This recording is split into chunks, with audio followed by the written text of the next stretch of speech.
दुनिया एक बार फिर बारूद के ढेर पर खड़ी है। मिडिल ईस्ट में जंग की आहट अब सिर्फ अंदाजा नहीं बल्कि हकीकत बनती जा रही है। एक तरफ ईरान है जो खुलकर चुनौती दे रहा है, वहीं दूसरी तरफ इजराइल और अमेरिका है जो जवाब देने की पूरी तैयारी में है। इस टकराव के बीच सबसे बड़ा डर एक ऐसी जंग की है जो कई मोर्चों पर एक साथ भड़क सकती है। नमस्कार दोस्तों, मैं हूँ साक्षी। आज हम बात करने वाले हैं मिडिल ईस्ट में बढ़ती टकराहट के बारे में, जिसने एक बार फिर दुनिया की चिंता बढ़ा दी है। मिडिल ईस्ट में तनाव अपने चरम पर पहुंचता दिखाई दे रहा है। एक ओर ईरान अपनी घातक मिसाइल और ड्रोन ताकत के साथ खुली चुनौती दे रहा है, वहीं दूसरी ओर इजराइल और अमेरिका जवाबी तैयारी में जुटे हैं। हालात ऐसे बनते जा रहे हैं कि जंग सिर्फ दो देशों तक सीमित न रहकर कई मोर्चों पर फैल सकती है। शीर्ष नेतृत्व की सुरक्षा तक चर्चा में है, जबकि क्षेत्र में सैन्य तैनाती तेज हो चुकी है। ईरान ने साफ कर दिया है कि अगर उस पर हमला हुआ तो जवाब सिर्फ सीमित नहीं होगा, बल्कि युद्ध को मल्टी फ्रंट बना दिया जाएगा, यानी एक साथ कई दिशाओं से हमला होगा। इजराइल के लिए सबसे बड़ी टेंशन ईरान की खतरनाक खुर्म शहर 4 मिसाइल बन चुकी है।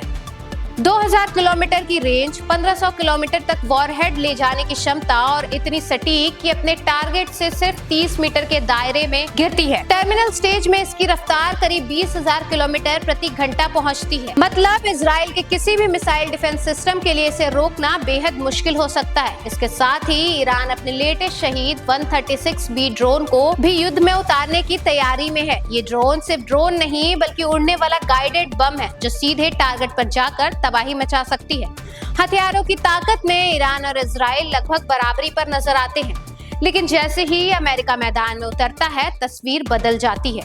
और यही वजह है कि ईरान अब जंग को दो नहीं बल्कि कई मोर्चों की लड़ाई बनाना चाहता है। इस बीच ईरान के सुप्रीम लीडर अली खामनेई की सुरक्षा को लेकर भी हलचल तेज है। रिपोर्ट्स के मुताबिक उनके परिवार के सदस्य सार्वजनिक कार्यक्रमों से दूरी बना रहे हैं, क्योंकि अमेरिका के राष्ट्रपति डोनाल्ड ट्रंप पहले ही लिमिटेड स्ट्राइक की बात कर चुके हैं, यानी टारगेटेड हमला। इस बार निशाने पर सिर्फ परमाणु ठिकाने नहीं है बल्कि लीडरशिप भी हो सकती है। इधर इजराइल के प्रधानमंत्री बेंजामिन नेतन्याहू भी लगातार एयर स्ट्राइक की तैयारी कर रहे हैं। इजराइल के F-15, F-16 और F-35 fighter jet attack mode में हैं। अगर अमेरिका हमला करता है तो इजराइल दूसरे फ्रंट को संभालेगा। उधर खाड़ी क्षेत्र में अमेरिका अपनी सैन्य ताकत बढ़ा रहा है। जंगी जहाज, एयरक्राफ्ट कैरियर और बैटल ग्रुप तैनात किए जा चुके हैं।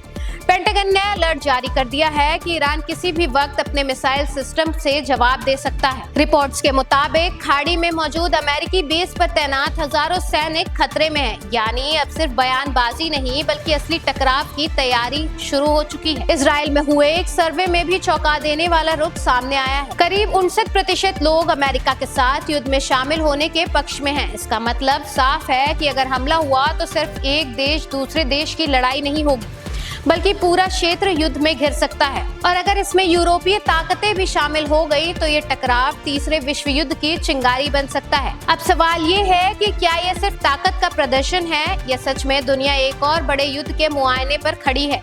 फैसला आने वाले दिनों में होगा, लेकिन संकेत बेहद खतरनाक है। आपको क्या लगता है कमेंट सेक्शन में बताइए। वीडियो पसंद आई हो तो लाइक करें, शेयर करें और ऐसे ही लेटेस्ट अपडेट्स के लिए चैनल को सब्सक्राइब जरूर करें। मिलते हैं अगले वीडियो में, तब तक के लिए धन्यवाद।